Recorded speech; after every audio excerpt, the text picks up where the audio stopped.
566. Let's get into it. So, Fukasis. This is for fuck around systems. If it's off, then we don't use the fuck around systems. If it's on, then we do use the fuck around systems. But not quite like that. This is actually a master off switch, but not being off does not imply the inverse, right? So on does not mean not off. What do I mean by this? I mean that this variable here, it's a kill switch. It's a kill switch to turn off all of the fuck around systems. But the fuck around systems are going to be like a la carte, like choose what you want, opt into them kind of a thing. Okay, let's get going here.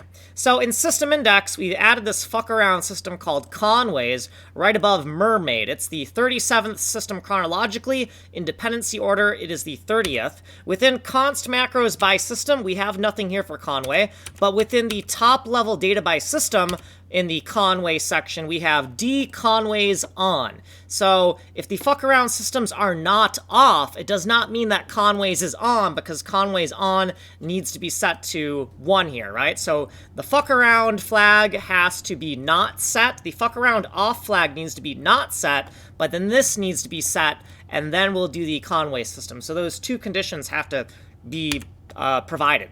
In the CONWAYS function section, we have this update tick function. It's just an empty stub function right now. We'll put the rest of the logic in here in the next video. In G.ame client game tick function, we have a update for CONWAYS now. So CONWAYS is going to be set to 0 here, and then if the fuck around systems have not been shut off, then if this flag here, this global flag, if that's on, then this Conway variable will get set to 1. Now, if that Conway variable is set to 1, then down here where we're updating all of these different systems, right, we're updating all of these different systems, right here is the Conway's update tick, which is only called if we have this guard condition set to true, right, this Conway's flag here, right, because this is optional. This is an optional opt-in fuck around system called Conways for Conway's Game of Life. Okay, and here's what we did previously. Here's our footnotes. Here's what we did in this video. Like, subscribe, send money in the mail. I am Coder. If you want a shorter explanation, oh wait, you're already here. If you want a longer explanation, go here. If you just want technical demos, go here. Source code is here. You can email me here. Like, subscribe, send money in the mail. I'm Coder.